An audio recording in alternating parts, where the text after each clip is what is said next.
Okay. Let's see. Waiting for Renee. You might have to press something, Renee. Oh, there we go. There it is. There's Renee. All right. So I'm going to do a live podcast with Renée Marino, correct? Yes, Marino, you got it. So we're recording on Zoom and also on IG Live. I thought I would bring the experience to you all. So this is really exciting. So let's jump into it. And all right. So Renée, so I'm super excited. First of all, you're like my people. You are my people. Girl.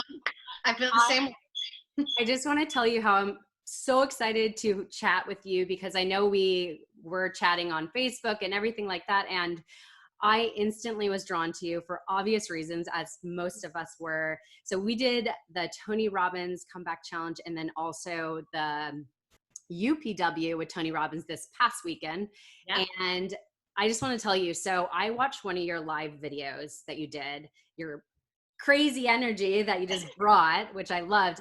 Within 10 seconds, I pulled up your name. So I didn't watch the full video at first. Yep. I pulled up your name and I was like, who is this girl? And I'm like looking and I saw it instantly that you teach master communication. I was like, okay, need her on my podcast. I could just, I loved your energy. So I wanted to just acknowledge that and let you know why I was like so called to you is because I knew like you bring the energy, you bring the positivity, you're here to serve. And I'm just so happy to connect. So thank you for being here. I'm honored to be here. So thank you so much. This is so great. Okay. So, well, first of all, I know we're still on complete high state right now after UPW and Comeback Challenge with Tony Robbins.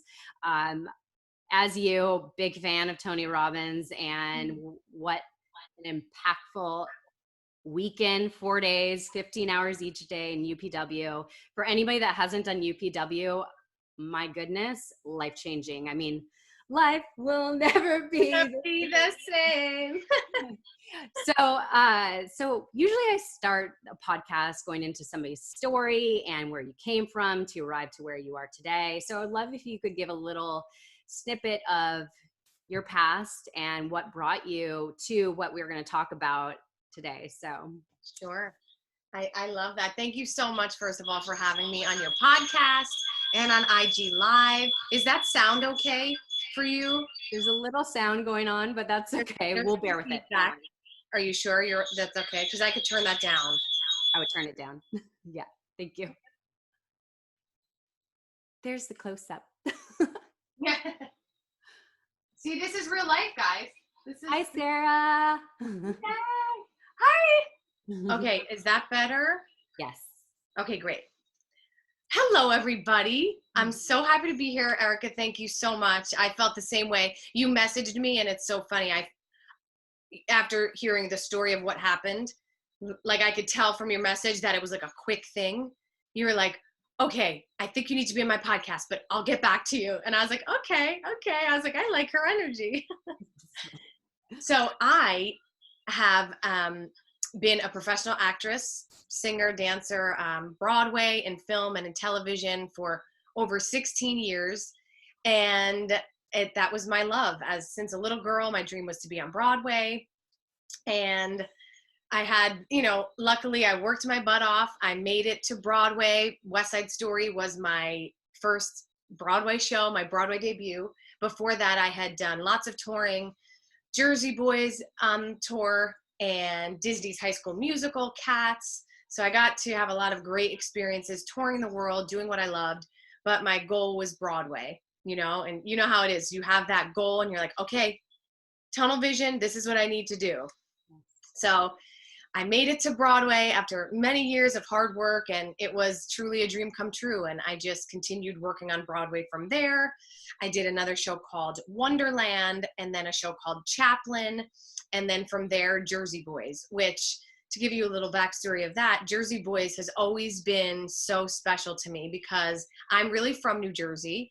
I grew up listening to the Four Seasons, and the storyline takes place just miles down the road from where I live. And it was the role of Mary Delgado, Frankie Valli's wife. It was a role that I was like, oh, this is amazing. Like, this is a perfect role. And I had played it on the national tour. So when the opportunity arose to play the role on Broadway, I was like, dude, thank you. Like, this is such a dream come true. And while I was doing the show on Broadway, we had, heard some rumors that they were going to be doing a film, like a feature film version of Jersey Boys. So I was like, that's cool. But truth be told, didn't think anything about it. I said, they're going to hire A-list actors, someone like Marissa Tomei is going to play Mary Delgado. So I didn't even think much about it. And then one Sunday afternoon, Clint Eastwood, who would be directing the movie, was in our audience. Amazing. And I was like, oh, hi, Clint. Amazing. Here's a legend. And did the show. It was great. And then afterwards we met him. And slowly but surely they were calling people from our cast in to audition. And I was like, this is great. So I called my agent. I was like, listen, I would love to be a part of the film. It would just be such an awesome experience. I don't care if I'm just like a small little extra part, like sitting in a car. It would be amazing to do this film. And my agent was like, I'm on it. Don't worry about it. We're putting in the call to try to get you an appointment. So after I speak to her, I find out that they put out a breakdown for the role of Mary Delgado. So for those of you who may not know, a breakdown is like a description of the character that they're looking for. So I was like, wait, this is crazy. Like, they don't have a Mary yet? Okay. So call my agent again. I was like, all right, they put out a breakdown for this role. I would love to be seen for it. I mean, I'm playing the role on Broadway. I type into it perfectly. Like, let's see what we can do. She's like, I'm on it. At this point, many girls are getting called in for the role. I'm not getting a call. And at this point, I'm like, what's going on? Like, why can't I just get an appointment? Like, I'm literally playing the role. So my agent calls me and she's like, Renee, I don't know what it is. They won't see you as Mary. They'll give you an audition for one of the angels who sings My Boyfriend's Back. And I was like, wait, but I don't understand. Like, if I'm ever going to have an audition for any role that's right for me, it's this one. Didn't happen. So I was like, well, I'm going to go audition for the angels. And that's all I can do. I've tried, right? Threw my hands up. I said, I did my best. So I'm in the room with the casting director, and the casting director says to me, we saw the show last night. We loved it so much. I'm telling him how I'm really from New Jersey. And then he says, okay, great. Would you like to sing or read the scene first?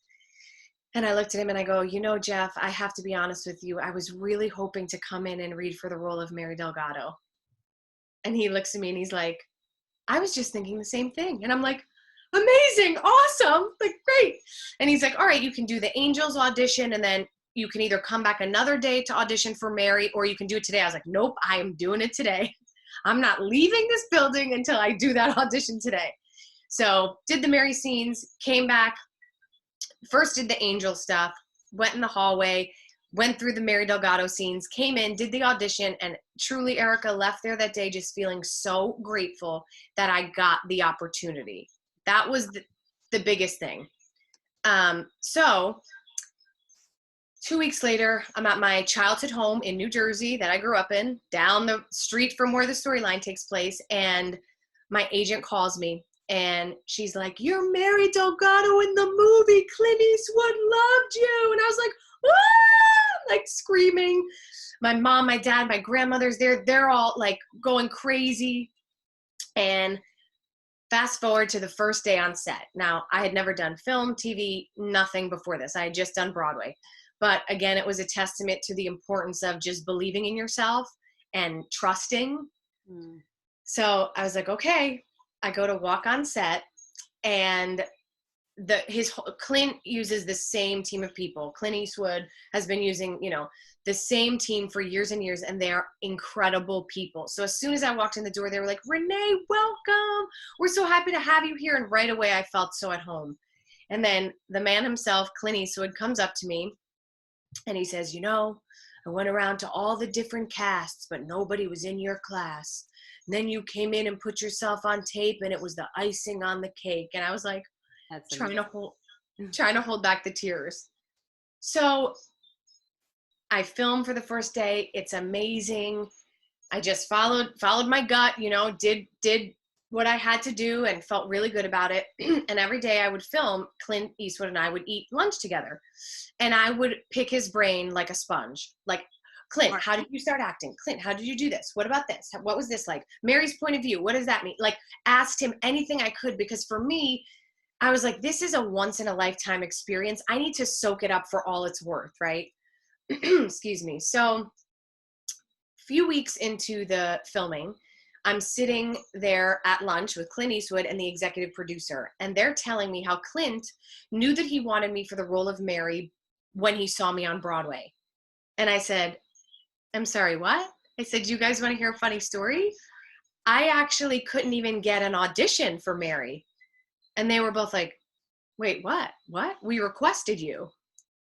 And I said, well, the only reason I got the audition is because I opened up my big mouth in the room and said I would love to audition for Mary. So everyone's so confused.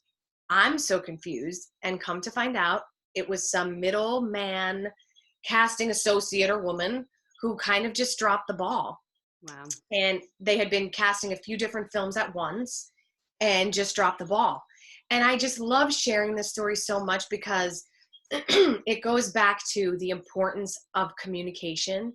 And if I didn't have the confidence to speak my mind in the room, I could have missed a once in a lifetime opportunity.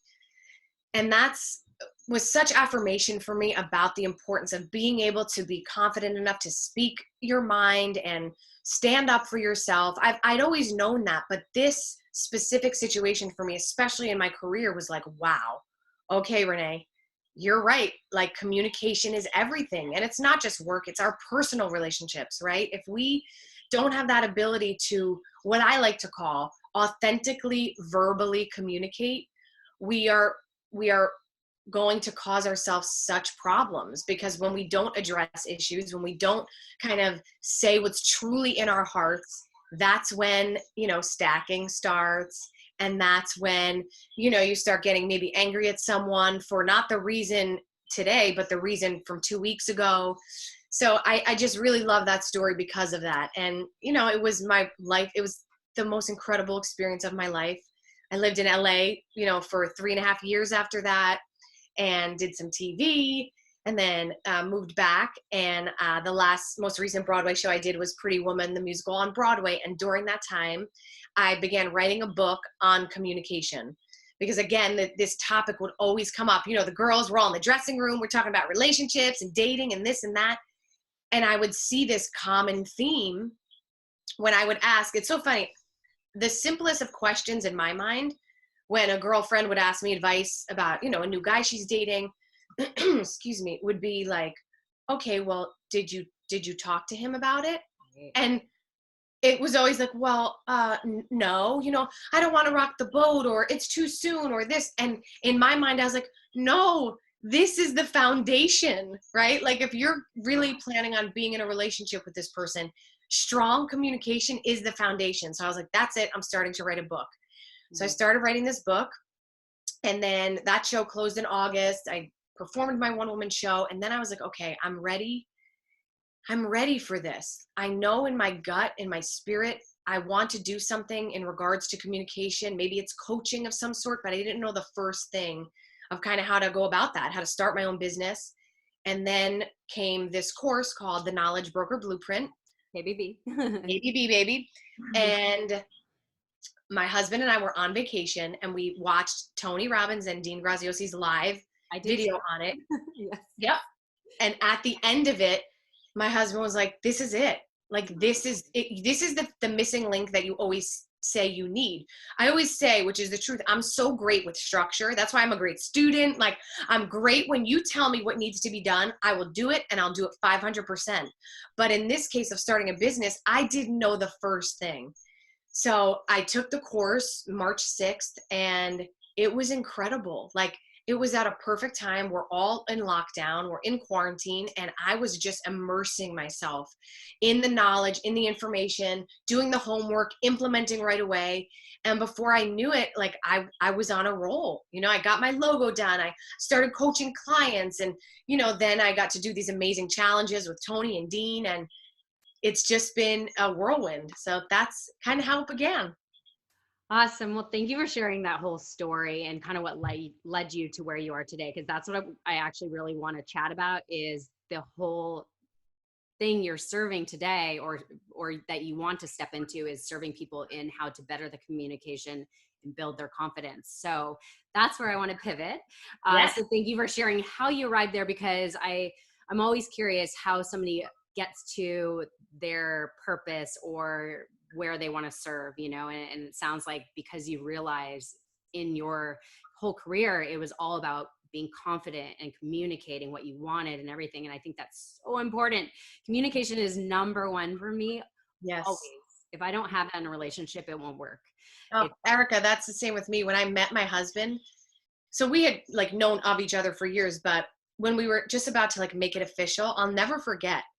I said to him that night when we were like, okay, let's do this, we're going to make this like a real thing. The first thing I said to him, I said, I just want you to know communication is everything to me. So I just want to like set us on the right foot now. And if, you maybe aren't comfortable sharing your feelings and that's not what you're used to, that's like very most important to me. And it was great. It was like this healthy, again, we were communicating. It was a healthy conversation that set us off on such a beautiful path because we knew what each other expected out of the relationship. Yes. And you have to ask for what you want to get what you want, Yes. which is communication, right? Yes, absolutely. So I don't know if you're still continuing your actress career or being in plays and everything, but I know you're stepping into this serving people to become confident in communication. So let's get into that. So what has been your hardest, like the hardest thing for you in communication? What has been your challenges, would you say? Yeah. The biggest challenge is having completely different communication styles. I'm sure many of you, Erica, I'm sure you've experienced this. We all have.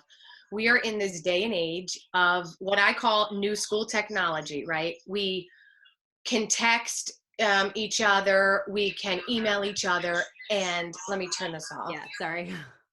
Nope, that's okay. So we're in this day and age, right, of technology where we could have a full-on conversation without ever speaking to each other. And as wonderful as that is also so dangerous to our relationships because let's all face it, you cannot read tone through a text. You cannot feel someone's heart through a text. So I can't tell you how many, issues I've run into with friendships and family members because of the fact there was a discrepancy in the way we were communicating where, they maybe were more comfortable just with texting and I wanted to like meet in person, have a talk.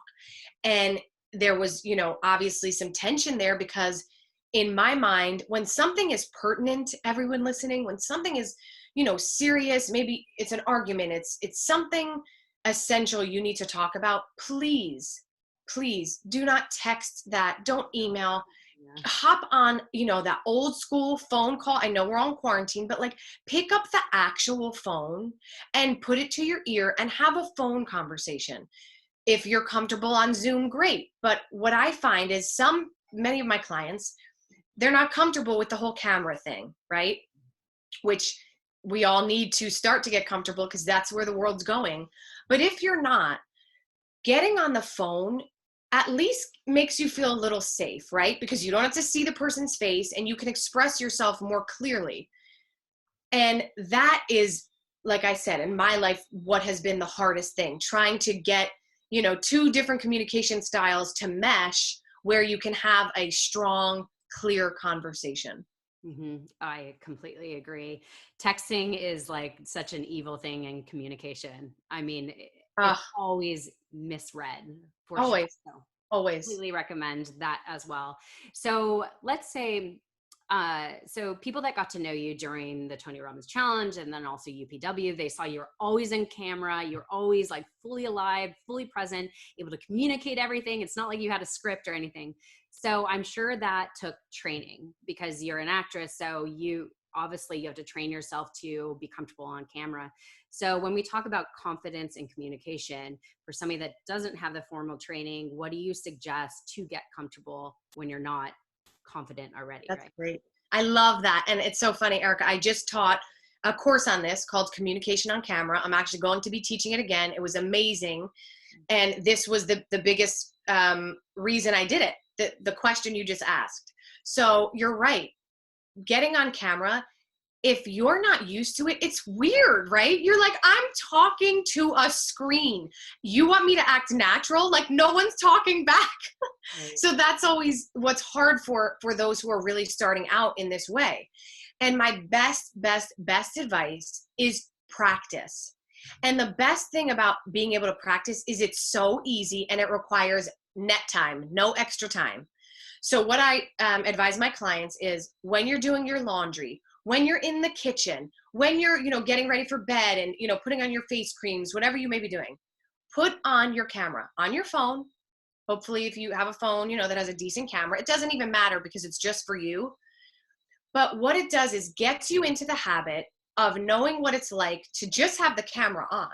Mm-hmm. And then from there, just talk. Like, again, this is just for you, right? Think of it like a vocal journal.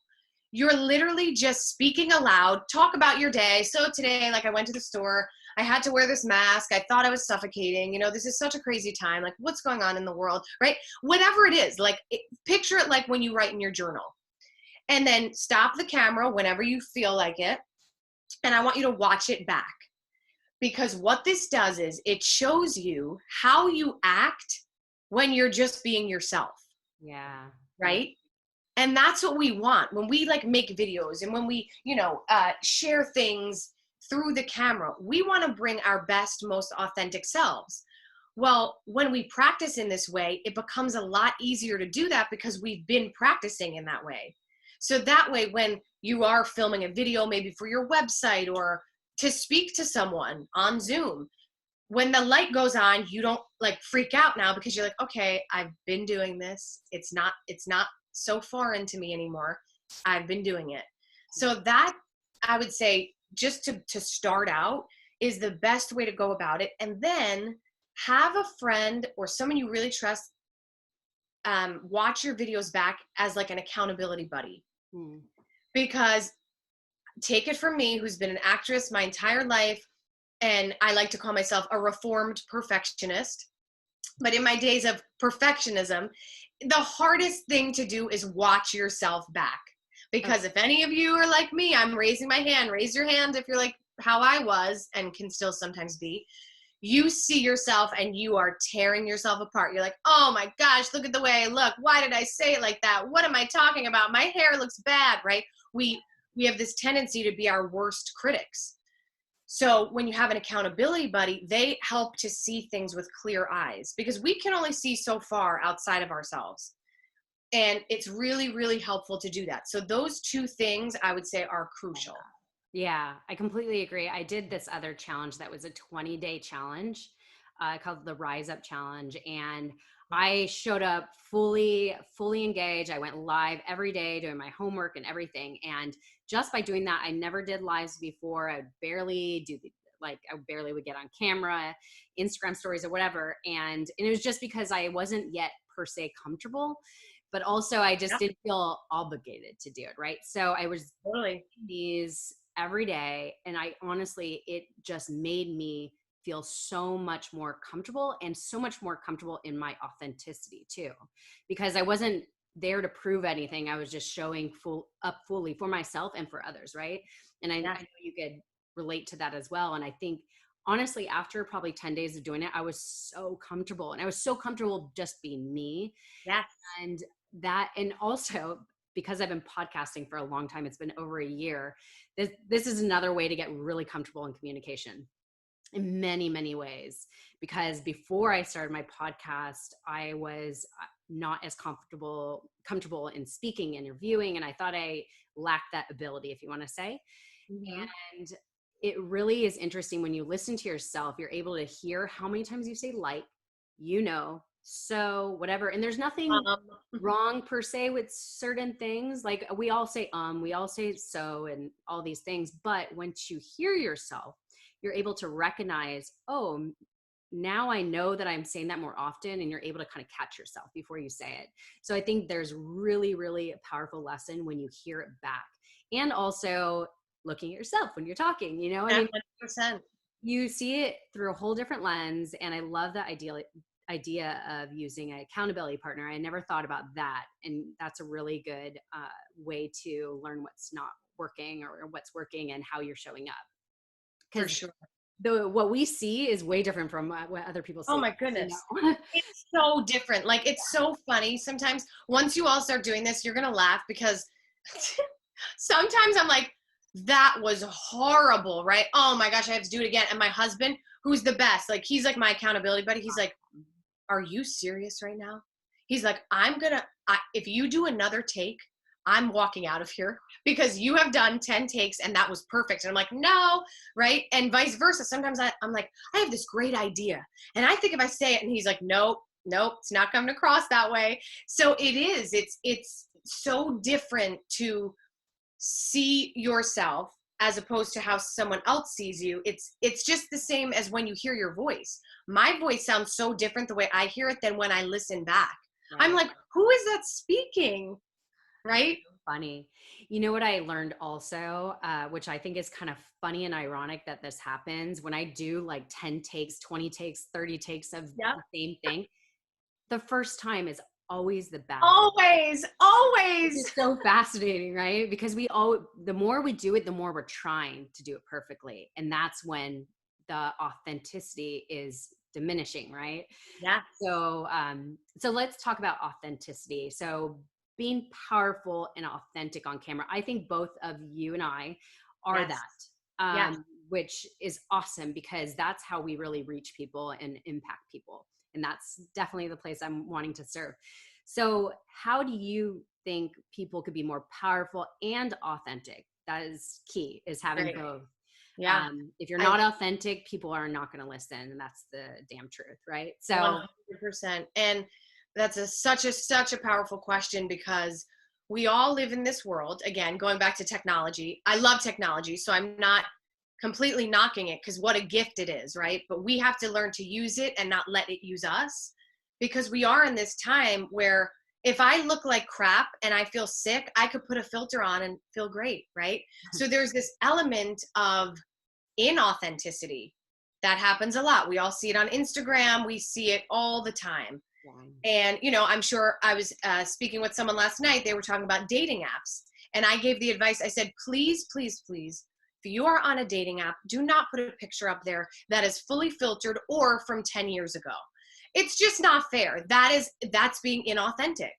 And yes, we all have our insecurities. We wish this would be better. Our face would look like this.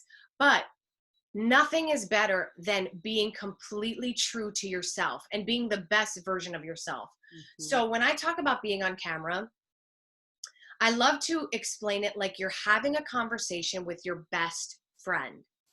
Because when we talk to our best friends, we are not trying to be a robot speaking perfectly, right? We're just talking. We're like, I have to tell you what happened today, Erica. I had the best phone call with this other guy, and like whatever it is.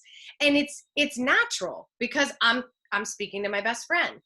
But when I think of it like, okay, the green dot is on, the pressure's on, here I go. Hi, everybody. My name's Renee. I'm here to talk about communication. I've completely lost any sense of authenticity. Yeah. So if you can remind yourself that it's never, ever, ever about being perfect, about speaking perfectly on video, it's about being someone who is in a conversation. So the way I teach it is taking imperfect action. And I love that because we all want to do the things that we're afraid of, but we get in our heads and we say to ourselves, but it's not right yet, but it's not perfect. And the truth is we're never going to do that if we keep thinking like that, right? We're never going to take the action if we think we have to be perfect before we do it. So it's about jumping in sometimes before you're ready, because that's where you learn. That's where the juice is. And my whole life, that's what I've done is I'm like, yep, can you do this? Yes. And then I'm like, oh God, better figure out a way, right? So when you're communicating on camera and trying to find that very real part of yourself, picture that person who you are most comfortable with in your life, whether it's a friend, a mentor, whomever it is.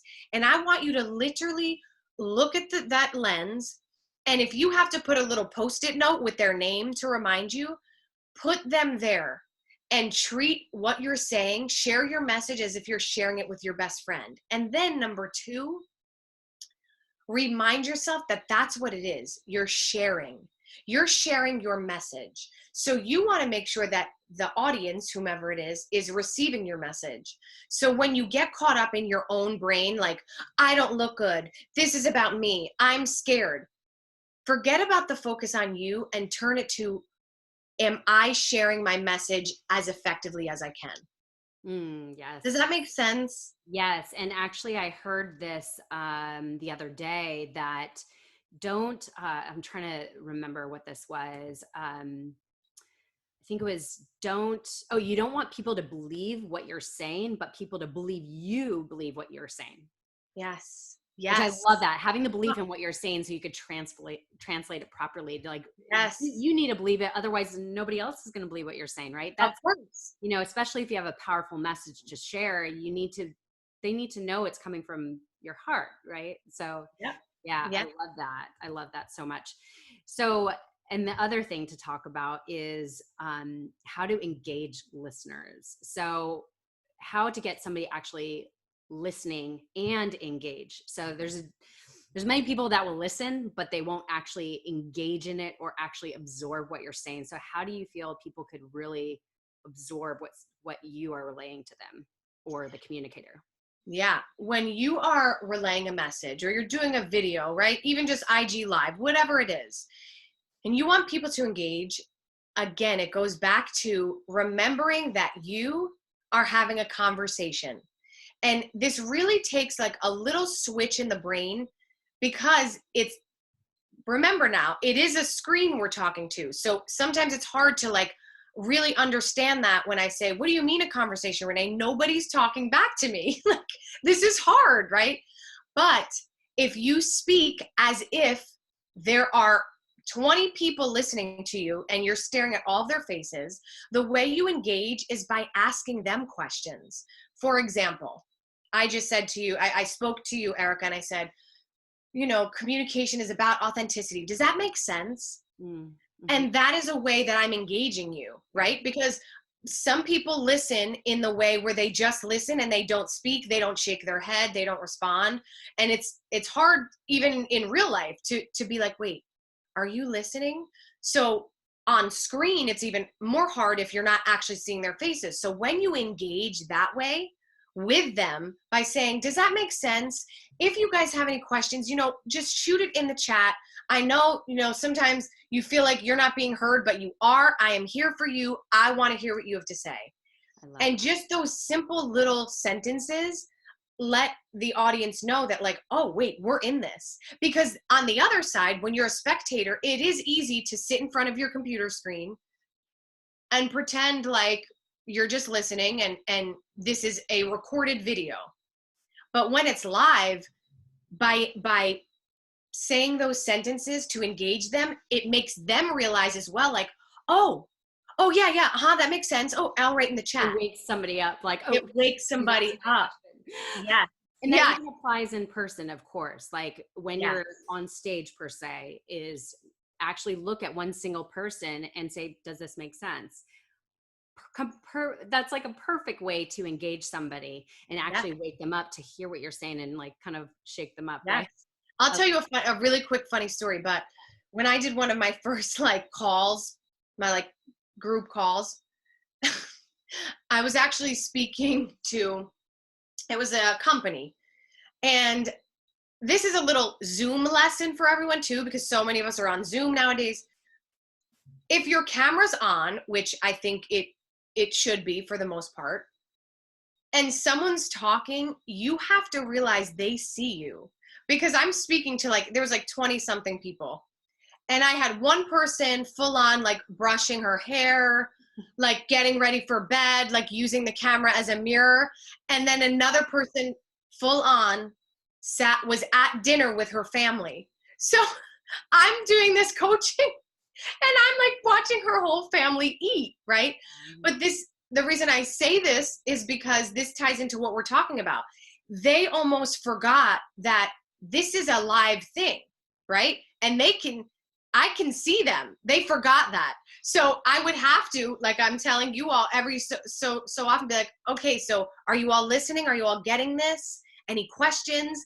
Because I could tell that some of them actually forgot that I could see them. Like they really thought they pressed a recording and I popped up and just started talking. Yeah. So it's a really good, I put out a little thing to my email list, but it was called like Zoom call etiquette.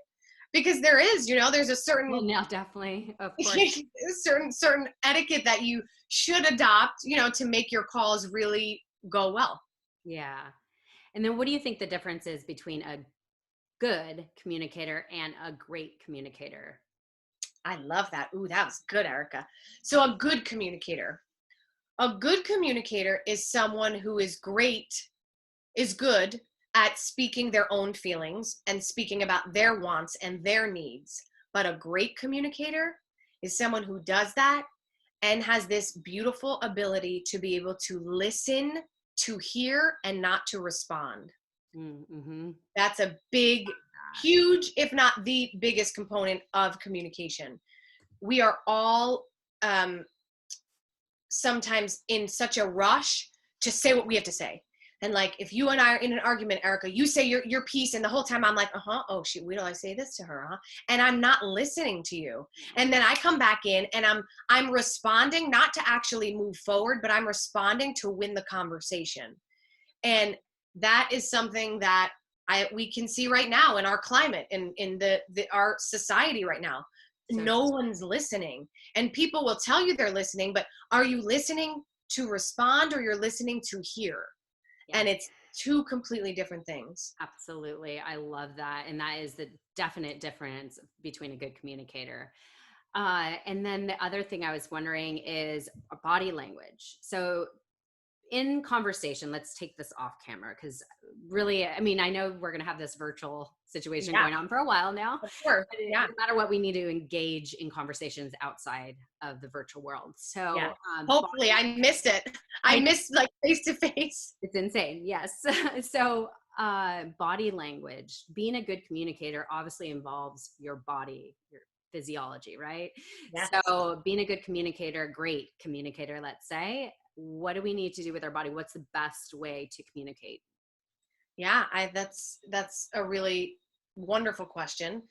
So when you are face to face with someone and you're sharing feelings of your own, and maybe you are feeling frustrated, maybe you're feeling sad, whatever that may be, you want to, what I believe, you want to give the other person the respect to see all of you. So what do I mean by that? If you're face to face with them, and you guys can't see me right now, but it's as if I'm talking to Erica, and like, as I'm talking, I'm turning my back to her, right? Because I'm trying to think about what I want to say, and I'm just actually turning my back to her. Well, that doesn't give off the message of like, I respect you and I want to make this work and I want you to hear me. But if I sit with my heart facing her, that's a completely different energy that I'm giving off, right? Think about when you guys are feeling sad or depressed. Your chest isn't open wide, shoulders back. You're probably sitting there, kind of anxious, maybe playing with your hands. Your shoulders are hunched forward. So it's the same thing in your communication with another person. If you're trying to show someone that you love them, that you value them, well, think of it like being an open book, right? You want to feel like your heart is open, your chest is open. I love you. I want to share myself with you. Wow. Because if you're doing the opposite and you're kind of sitting back, arms crossed, like, hands folded together, you're showing that your guard is up. And automatically the other person, consciously or unconsciously, is going to feel that energy. So body language is, I mean, it's if you're not speaking, you all know you could read someone's how they're feeling by their body language, right? So it's a massive component of communication. Right. And both of us believe communication is number one any relationship. So to master the skill of listening and being fully engaged, and also when you're talking, to open your body up and be able to receive what's coming back at you, right? I Yes. believe, of course, when we talk about master communication, so which I think we should all like, out of the number one skill we should learn is communication, right? So Yes. mastering communication Totally. would be dynamic, right? So the thing about mastery, though, is we should continuously getting better and better and better, and also be able to learn more. So what does that look like, is being actually like able and willing to be taught, right? So Yes. what you're sharing today is, some of it is common knowledge. We all know open heart, open body, facing the person. We all know these things, but we need to train our mind to actually put this in practice. And that's what mastery is learning these skills. Even if we already know some of them, like actually listen to what you're sharing with us, because it's so critical in every facet of every relationship. So, Yes. so anyways, so let's see, the power in the pause. Let's talk about that. I don't know if you've been taught this before, because I don't know how much you've spoken, and I know you're probably going to do this a lot more, but when it comes to podcasts and then also speaking on stage, there's this thing called the power in the pause. Mm-hmm. Have you heard of this before? I have heard of it. Yes. I've seen it in practice, and it is, when you see what that means, it is a game changer. It actually, like, it's almost riveting, because it actually gives that sense of like, oh, there's something really impactful coming. So let's talk about the power in the pause, since you do know what I'm talking about. I want to know what Yeah. I think what we don't say is just as powerful as what we do say. So when you are in a conversation, and I think it's especially useful when sometimes things are getting intense with someone, right? When we get intense, oftentimes we're just going and going. We're on like autopilot, right? Whether yelling and just like speaking, and half the time you don't even know what you're saying, because your mouth is just spewing off things that you're not even consciously aware of. So when you consciously tell yourself, it's like taking a breath, right? Like, we breathe all day long, we do it unconsciously, but the moments that we can take the second to be aware of telling ourselves to take a breath, that is powerful. And it seems like the simplest of things. And it's the same with the pause. If I'm rambling, and I'm like, okay, you guys, so, and communication. Okay, on second thought, right? I took the pause, and now it's like, oh, she's gonna drop some knowledge bombs, right? Just because of that pause. Yeah. So that is a great point to bring up, because we don't think about that very often. We don't think about taking a breath, and we definitely don't think about taking a pause. Yeah. So it's a great point to keep in the back of your mind, especially when you get maybe a little nervous to speak. It's not the thing that you're most comfortable with. If you can, for yourself, remind yourself to ground. So like when you're sitting or standing, feel like your feet are in the ground and you are like rooted like a tree. That makes you feel like, okay, I'm strong, I'm in alignment. And then every so often, say to yourself, okay, take a breath. It's kind of like what our Apple Watches do. Time to breathe, right? It's the same thing. Yeah, I love that. Okay, let's talk about influence.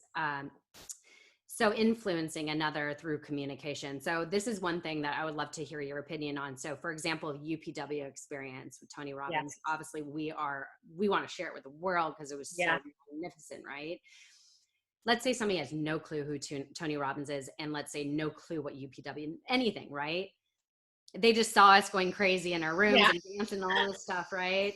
How do you feel we could best communicate to somebody we love, or a friend, or even a stranger, of what this experience is, and also not only sharing what the experience is, but influencing them or inspiring them to possibly take that step for themselves? Yeah. Well, when we are so passionate about something, we all do this in our everyday lives. When we're so passionate about something, we can't help but talk about it. Or, to our friends, we're like, okay, I just have to tell you about this thing that I went to. It blew my mind. Like, I can't even explain to you in words. It was so life transformational that, like, you need to go to it. Well, what is it, Renee? Well, there's this man named Tony Robbins, right? So it's about first getting in alignment with yourself to say, what excites me so much about this thing? Because from there, when you talk about it, it's just natural. Like, it's like as natural as like you talk about your favorite hair product or that favorite meal that you eat. And you're just like, or ice cream. You're like, oh my God, I just got the best ice cream. I don't know what it was. They said it was mint chocolate chip, but there was something special in there. Like, I don't know, but if you haven't tried it, we have to go. Like, we have to go. Yeah. Right. And it's just that natural expression of what makes you happy. And then when they don't understand that, it's about taking a pause, right? Taking that breath and kind of knowing your audience, number one. So if you are perfect example, if you're dealing with a person who maybe I'm just imagining this person, right? They are, a 9-to-5er, they work in the corporate world, they tend to be a bit of a pessimist. They, aren't open to any talk of spirituality or the universe or self-improvement. They're the type of person that believes the way my life is the way it is. I am who I am, and that's it, right? If you're speaking to that kind of person, you need to know that beforehand.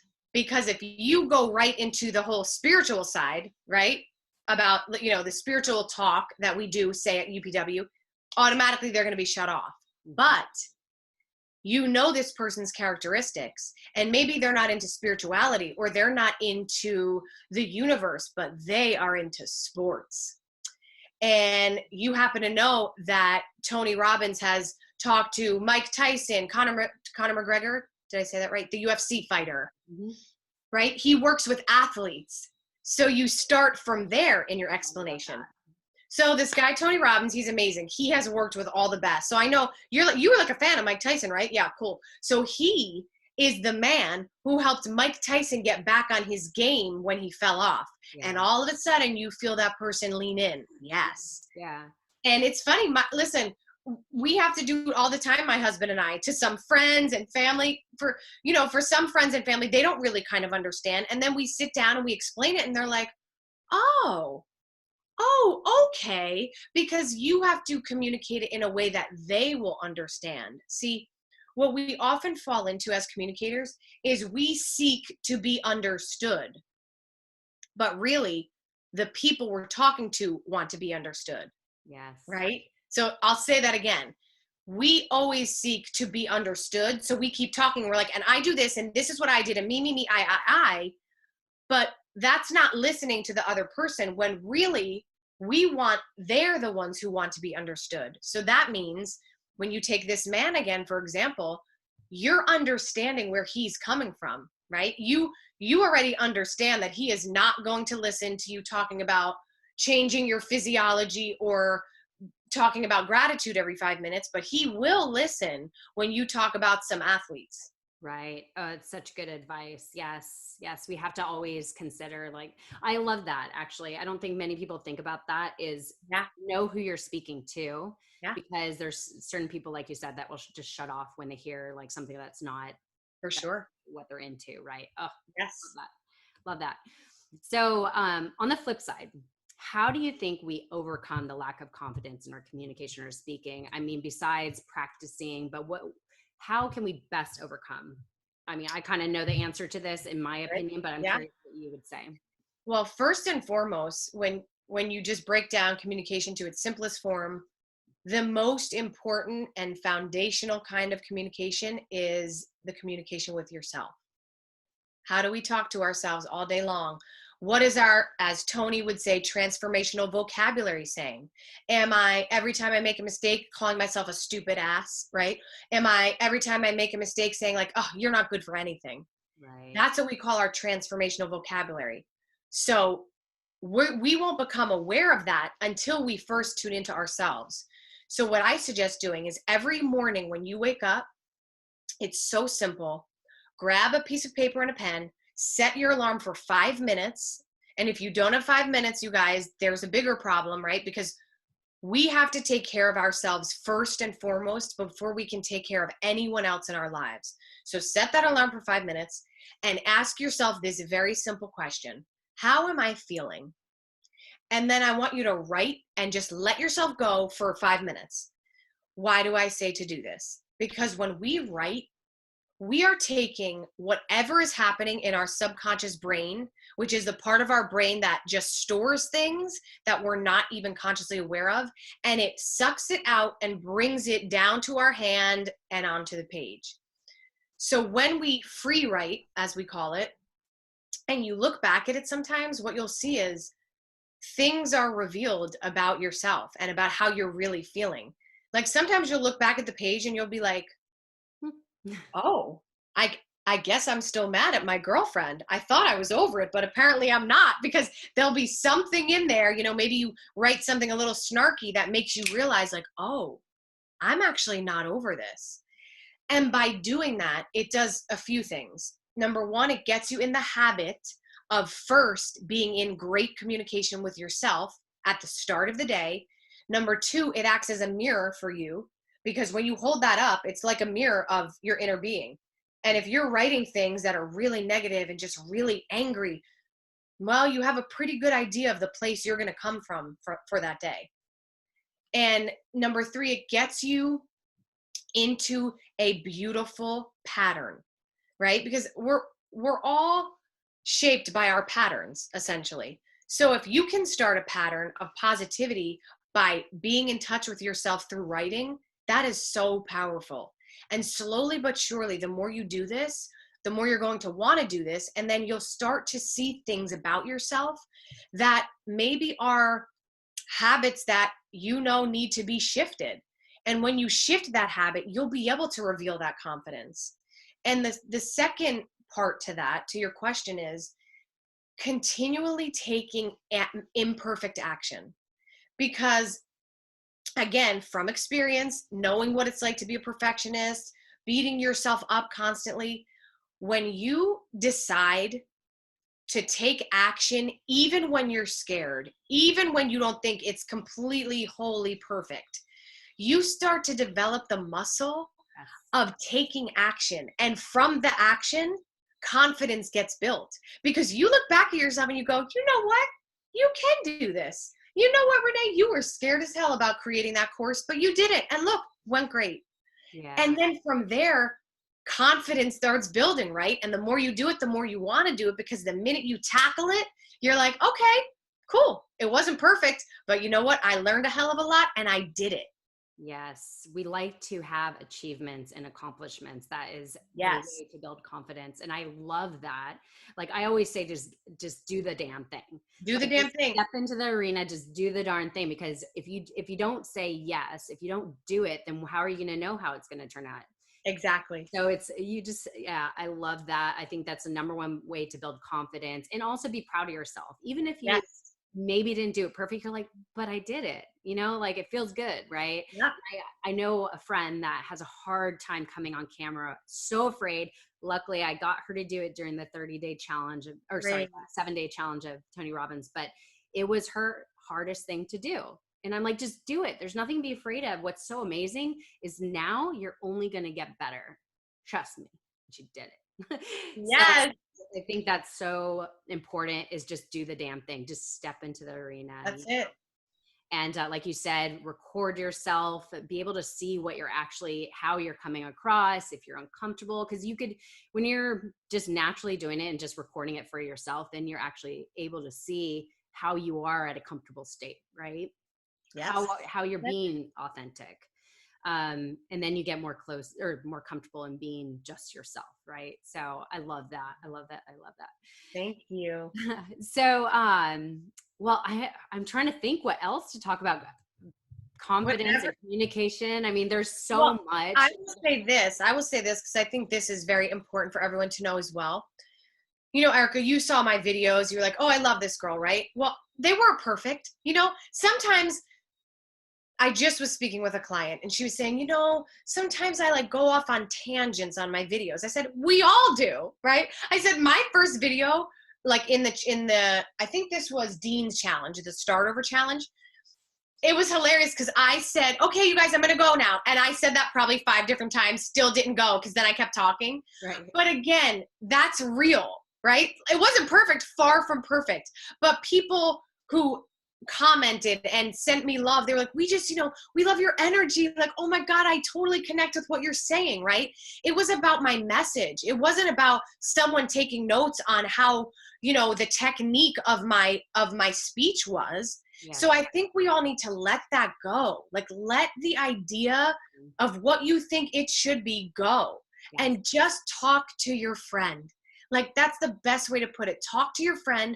When you talk to your friends, you don't speak perfectly. You sometimes flub your words, forget what you were going to say, go off on tangents, and that's okay. Because that's what connects us all, because we're all human.